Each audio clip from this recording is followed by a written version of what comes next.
Bendiciones en este lunes, ya lunes 26 de septiembre del año 2022. Estamos en una feria de la semana 26 del tiempo ordinario y reflexionándose en torno al Evangelio según San Lucas. Hoy en el capítulo 9, versículos del 46 al 50. Hoy se nos ponen dos realidades muy importantes. En primer lugar, la experiencia que debemos de tener a lo interno de nosotros.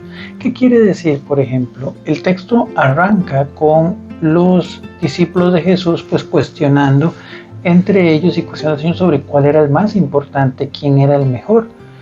Y bueno, pues Jesús en ese caso pone a un niño en medio de ellos y le dice: el que no es capaz de ser como un niño no puede ser parte del reino de Dios.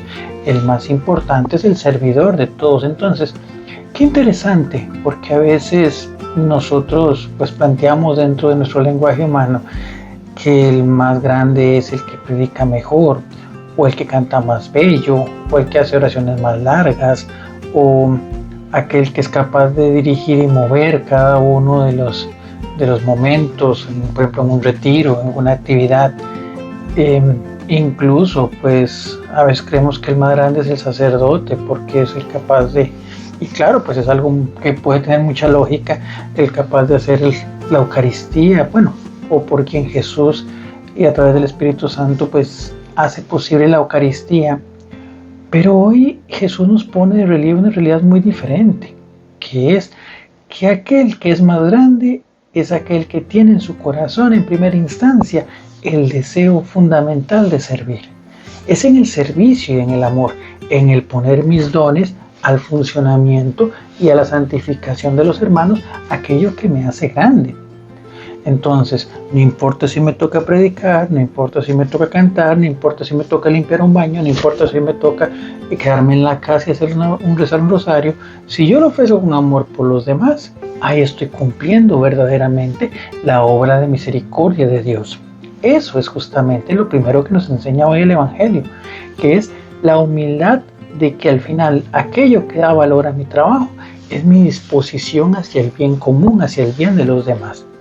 Entonces, ahí es donde yo digo que si no puedo salir de mi casa, estoy con una enfermedad, estoy con una infección, estoy con una fractura, tal vez no puedo participar con el mismo entusiasmo o con la misma o disponer la cantidad de tiempo que tal vez muchas personas hacen en actividades de iglesia o en actividades de bien social o en fin.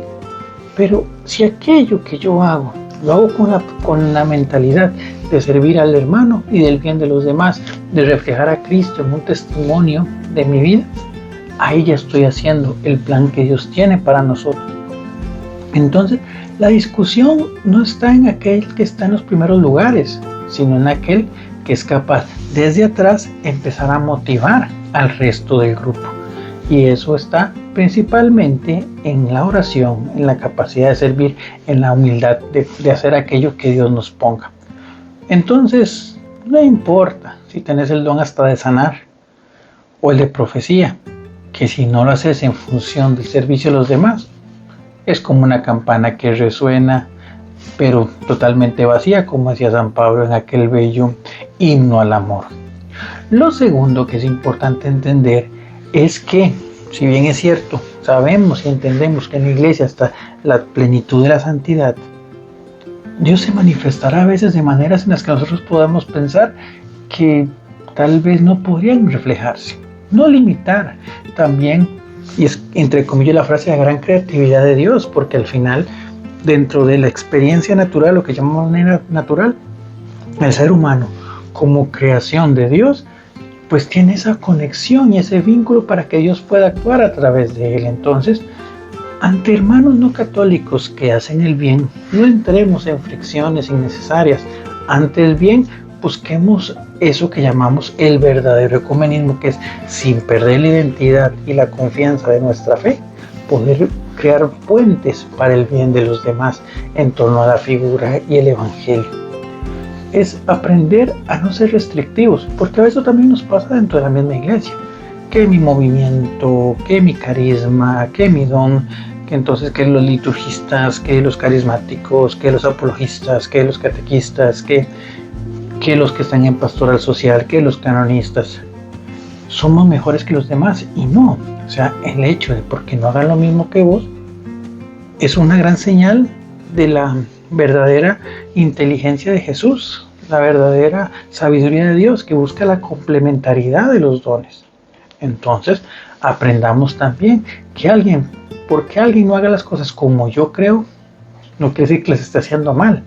Evidentemente siempre entra el juicio de valor si verdaderamente es por la construcción del reino de Dios, pero siempre teniendo en consideración de que el Espíritu Santo se maneja de diversas formas y actúa de diversos carismas. Entonces, también ser abiertos a esa creatividad, vuelvo a utilizar la palabra, la creatividad de Dios, de llamar y mover a las personas según sus dones, según sus capacidades. Entonces, aprendamos a ser como niños, que siempre confían, eso, a tener esa sencillez de decir que no basarme en los dones o en las cosas que tengo, sino en la experiencia de que tengo un Dios que me lo ha dado todo. Y creo que parte de eso también nos lo enseña la primera lectura, que es el inicio del libro de Job.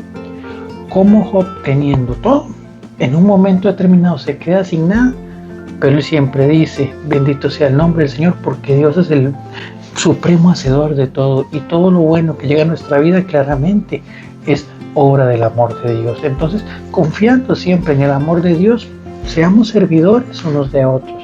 Si tenemos que competir en algo, es competir en el amor, competir en la disposición para servir, y siempre buscando y uniéndonos a aquellas personas que tal vez, sin creer plenamente en lo que creemos nosotros, la conversión de los corazones es propiamente obra del Espíritu Santo y que se ve complementado por mi testimonio, que si es un testimonio que une, pues puede ayudar a que esa persona se acerque. Pero si es una actitud de rechazo, pues claramente no va a haber una posibilidad de acción del Espíritu Santo. Pero siempre buscando el bien de los demás.